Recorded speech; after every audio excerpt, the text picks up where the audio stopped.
All right, Fred. Let's do our speed round. All right.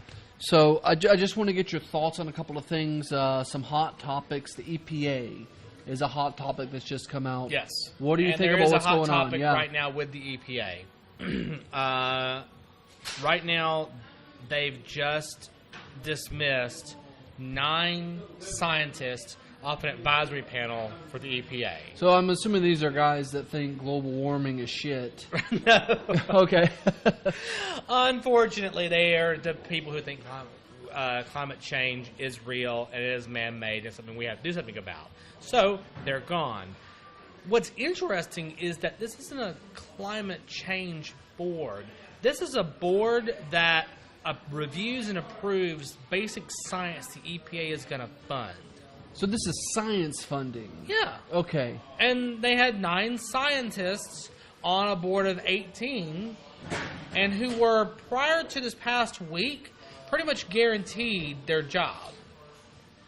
But then after that, this week, they were just suddenly let go. They had their papers.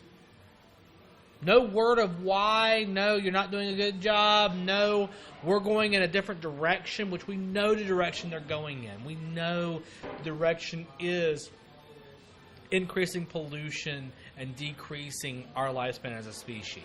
But they're not going to say that. So this seems reverse of what the administration stands for. Well, how do you mean?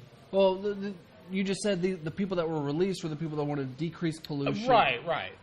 Like, it almost seems like the way that we're going in this particular administration is more coal, more pollution, decreased regulations against companies that increase pollution. Right. But instead, we're doing the opposite. Right. That's exactly correct. So this is almost something that I see as a positive. Well, it's not a positive in that unless they were somehow creating a rubber stamp for all of those policies. Okay. But I don't think they were. So I think this is more pushing us more, getting more people who could, getting in some of the folks who could rubber stamp that stuff. Putting in some clean coal regulation, some clean coal research. So we're getting rid of the people. By the way, we're getting rid of the scientists that are on the side of climate change, so that we can recruit those who are not. Perhaps. But again, that is the indication. But we don't even know if that's really what that was done for. We have no idea. We just got rid of these guys. No notice. And here's the thing. Apparently, a few months back, after the inauguration, they were told, "No, we like you guys. Your job is secure." Sure. And then suddenly, again, this is the problem with the Trump administration. Suddenly, something changed, and we don't know what. We don't know why. No. And that's a recurring issue. It's like a theme. We were talking earlier about the way the mechanics in this administration work, and this is said, and then something slightly different is said, and then something totally opposite is said, and then the same thing that was said here is said again, and there's just nothing but garbled information, and nothing actually meshes well together. So nobody can be nailed to any one particular thing. Is this sort of in that same realm of things that are happening? It would be if I could believe that they had any forethought or planning. But there are 2 ways you can think about this. One, they're just doing things at a whim, which I think really is the means by which Donald Trump operates. I like whims. Or 2, there is this super deep way of getting something through and creating all this garbled mess of stuff that they know the media and liberals are going to jump on like dogs with a bone, just latch onto.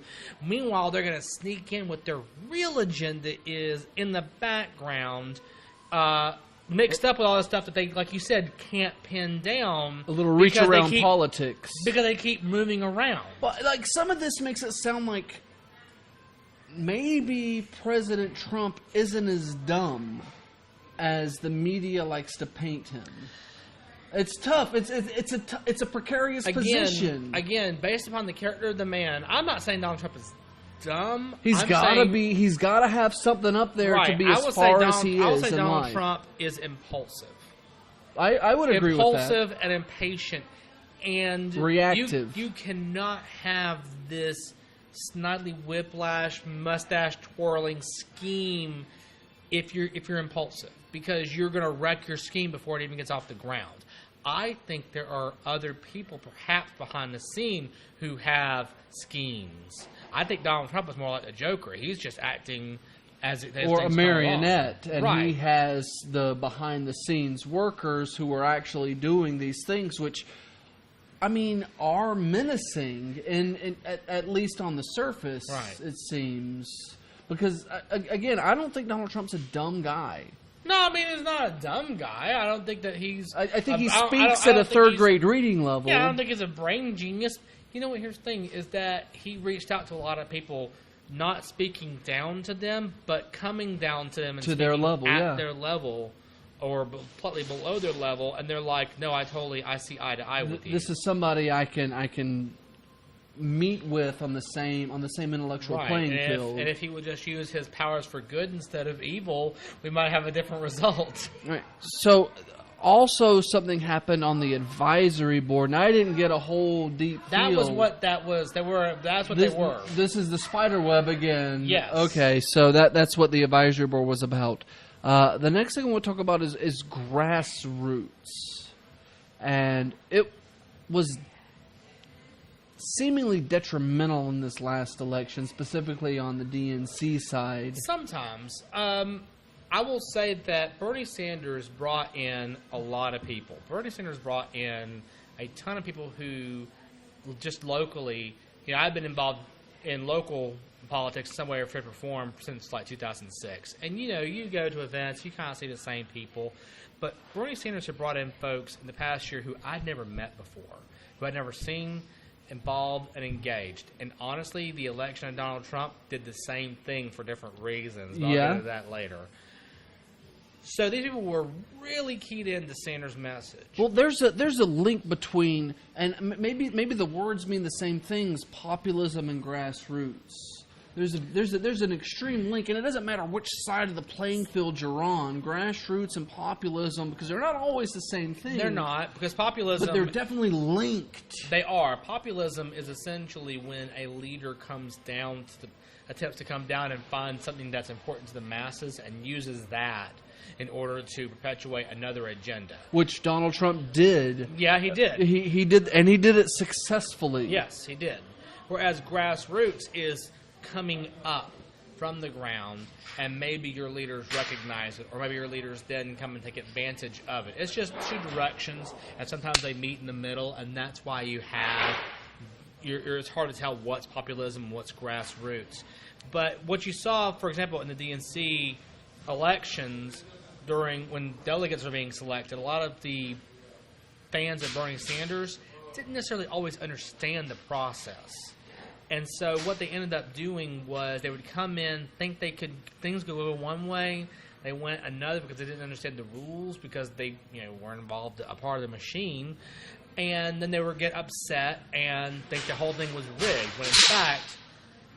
when in fact the rules had been set up prior to all of this. And all they're doing is playing by the rules that were slanted in one way. And the rules don't necessarily mean that it's the way it's supposed to be. Right. It's just the way the rules are set up currently. Once you start, you're going to play by the rules that you agreed to at the beginning. That's just how it is. What's interesting is that I've seen many of these Sanders supporters who got spurned by the rules then turn around and have begun joining their local Democratic parties to change those rules. And they're that's like, what's important. That's the rule? That's a dumb rule. I'm going to change that. And they've gotten involved, and that's actually the best way to go about it. That's how our system works. That's how it's supposed to work. That's exactly how it's supposed to work. And so you're going to be running for the 8th district here in Georgia. Are you populist or are you grassroots? I mean, I would say I'm grassroots because I'm not. I'm Currently, you're just roots. Right. Currently, I'm just roots. So I'm sure by now you may have seen the audience may have seen some of the town hall that's been released that I did here in Macon, and I put up I had the audience have these paddles. Green meant you agree with what's going on. Red meant you disagree with what's going on. My wife made those. It's a good idea. Yeah, I thought it was. I came up with it. But my wife made those in our bedroom. I bought those materials myself. I have very little, money right now. I'm hoping that people will go on CrowdPack. You're about to have a lot supporting. Less as you continue running. I just want you to know that. Right, exactly. Yeah. I'm hoping people will go on CrowdPack and start pledging to my campaign. But right now, it's just me. I have a friend who did the video, who edited the video, just because he believes in me. I had another friend who was passing around the microphone. I had supporters who were blasting out things about my campaign. This is what Grassroots truly is. It's a group of people who don't have political power at the top saying, no, we need to start now sowing these seeds. In my opinion, so I would say, if I had to say something between the two, I would say I am grassroots. But if I ever grow up into a big tree, I will still remain populist. I mean, and there's nothing that says that you have to be separate from those two things. You can be grassroots and populist. Because as we sit down and we talk about these things, you do have a populist message in my eyes. And again, a political mutt, I still sit on the side of independence, and I see that you do have those populist trends in you. And that's one reason that we keep sit down, because right. If we just sat here and screamed at each other the whole time, we would scrap this whole project. We would be the media. Yeah. This would be Crossfire. Welcome to Crossfire. Yeah, welcome to Crossfire. Where's Jon Stewart? Bring him in here so he can insult us. Ruin it all. So, again, how can people reach out to you and maybe donate to this campaign or ask questions about what your opinions are? All right. I have a Facebook page. It's www.facebook.com/Fred Swan for Congress. Right now, I don't have a staff. Like I said, I'm grassroots. So if you send me a PM on my page, you're going to get a response from me. I think I have a reputation right now of responding within a few hours. So I'm going to try and maintain that. So if you message, you're probably going to get a message from me right now. If on that page, there is a link to my CrowdPack, www.crowdpack.com/C/Fred Swan for Congress, and you can pledge there. I'm also going to start putting up some videos of my town hall so that the people who currently are supporting me can see the work that I'm doing.